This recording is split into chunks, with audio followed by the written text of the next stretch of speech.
Ground zero से आ रहे हैं। पहले मुझे बताइए गुरुग्राम में कम वोटिंग का क्या मतलब है? ये जो राजीव भाई बैठे हैं ना, इनकी चिंता की लकीरें यही है।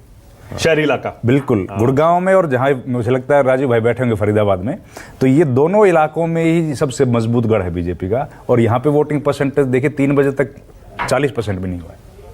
ये सबसे ज़्यादा नुकसानदायक है बीजेपी के लिए। और इसी के लिए इलेक्शन कमीशन, इसके लिए तो नहीं, खैर इलेक्शन कमीशन ने तो बेहतरी के लिए किया होगा, ज़्यादा लोग पार्टिसिपेट करें। हाई राइज बिल्डिंग्स जो है उसमें भी बूथ बनाए गए, पहली बार हुआ है ऐसा। उसके बावजूद वोटिंग परसेंटेज नहीं बढ़ा है, तो ये चिंता की बात है। और अभी तक आपको क्या लग रहा है 54% हुआ है अभी तक 5-4 आपको क्या लग रहा है क्यों हुआ ऐसा?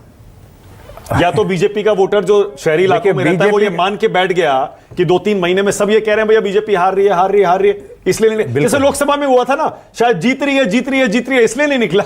इस बार हार रही है इसलिए बीजेपी का विनोद सर बैठे हैं, बीजेपी का जो वोटर है ना सर, वो इतना कमिटेड है कि वो कमल के अलावा कहीं दबा ही नहीं सकता है। तो वो घर बैठ जाएगा, वो घर ही बैठ जाएगा, वोट ही नहीं डालेगा किसी को। हाँ, पर वही उसका सबसे बड़ा इंडिकेशन ये होता है। बिल्कुल कि वोट परसेंटेज जो कम हुई है ना सर, वो यही है। और ज्यादा कमिटेड वोटर इसी इलाके में। कितने शहरी इलाकों की कितनी सीटें ऐसी हैं? नहीं, शहरी इलाकों की पूछेंगे तो फिर बीजेपी वाला गलत हो जाएगा। अगर आप गुड़गांव से लेके पंचकुला तक में एक शहर गिनवा दूं आपको, गुड़गांव शहर है, बीजेपी की पोजीशन कंपैरेटिवली वीक है।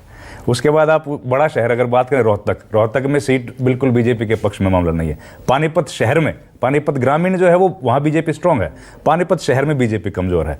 करनाल में मुख्यमंत्री की दो मुख्यमंत्री की सीट है, बीजेपी के लिए बड़ा चैलेंज है। उसके बगल में थानेसर है, वो बीजेपी हार रही है। उसके आगे अंबाला में 2 सीटें, अंबाला कैंट और अंबाला शहर।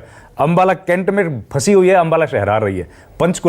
पंचकुला में बीजेपी तो समझिए हार ही गई है। तो इस तरीके से क्या है, ये जो शहरी इलाका है यही तो सबसे स्ट्रांग होल्ड था बीजेपी की चिंता।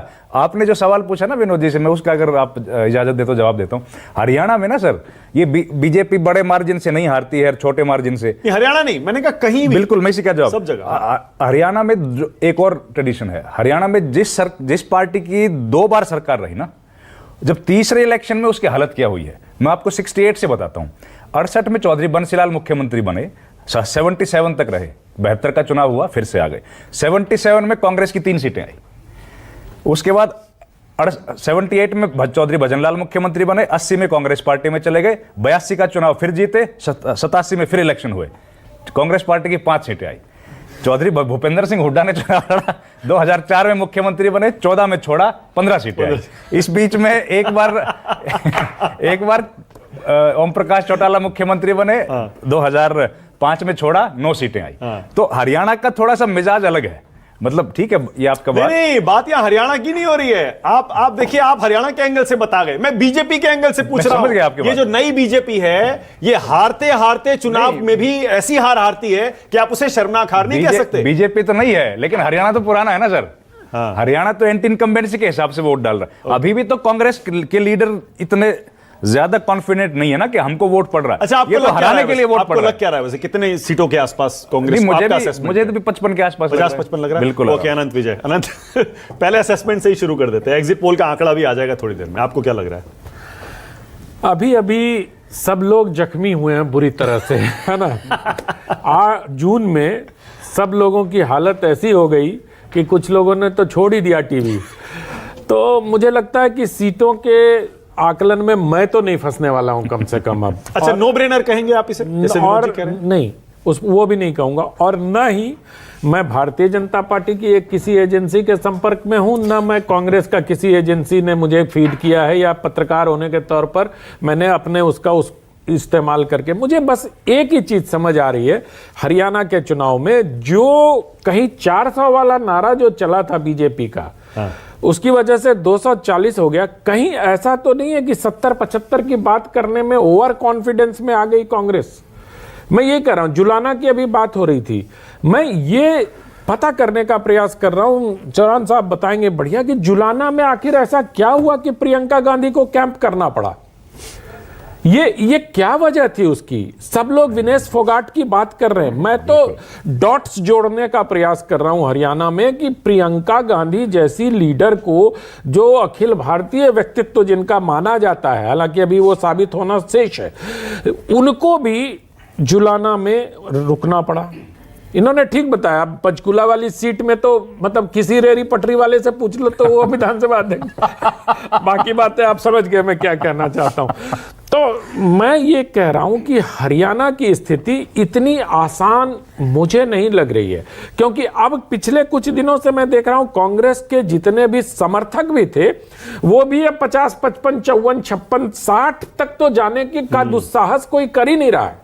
जो 70 से शुरू हुआ वो अगर 50 तक आ गया और जो 10 से शुरू हुआ वो 30 तक आ गया। और दूसरी बात ये, कांग्रेस पार्टी को इसकी आवश्यकता क्यों पड़ी कि आखिर में वो एक जो कांग्रेस छोड़ के गए थे नेता, क्या नाम है उनका, अशोक तंवर को वापस लेना पड़ा। उसकी क्या वजह थी? उसका तो कोई असर नहीं है हरियाणा में, वो सिर्फ प्रतीकात्मक उसको कि एक दलित, चूंकि हमारी बहुत कद्दावर दलित नेता नाराज हैं और वो उन्होंने अशोक तंवर को शामिल कराया और बड़े नाटकीय अंदाज में कराया कि वो गाड़ी में बैठे हुए थे, राहुल गांधी का भाषण समाप्त होगा, फिर उनको फोन जाएगा, then he will come to the stage और उनको वो पहनाया जाएगा। ये सब क्यों करना पड़ रहा है? अगर कोई व्यक्ति या कोई पार्टी अपनी जीत को लेकर इतना कॉन्फिडेंट हो कि अब की बार 70 पार का नारा दे रहा हो, तो उसको इतने सारे ड्रामा, हाथ पकड़वाने का सबने देखा, ही आपके साथ हमने डिस्कस किया कि जब तक राहुल ने हाथ पकड़वाए रखा तब तक वो हाथ पकड़े रही, फिर दोनों एक दूसरे को छोड़ के चले गए। दूसरी बात, जो जाट और नॉन जाट वाली थ्योरी चली है, क्या ये बेहतर बताएंगे क्योंकि ये फील्ड से आ रहे हैं कि अब क्या पोलराइजेशन हुआ वहां, और दलितों में भी जाटव और जो अन्य दलित हैं उनमें जो डिवीजन दिखाई देता है हरियाणा में, मुझे लगता है इस पर विचार करना चाहिए। और सीट पर तो मानक हमने तो भाई कसम खा ली है कि सीट के बारे में किसी सोर्स से कुछ होगा नहीं बोलूंगा। पर आपको लगता है कांग्रेस को एज है?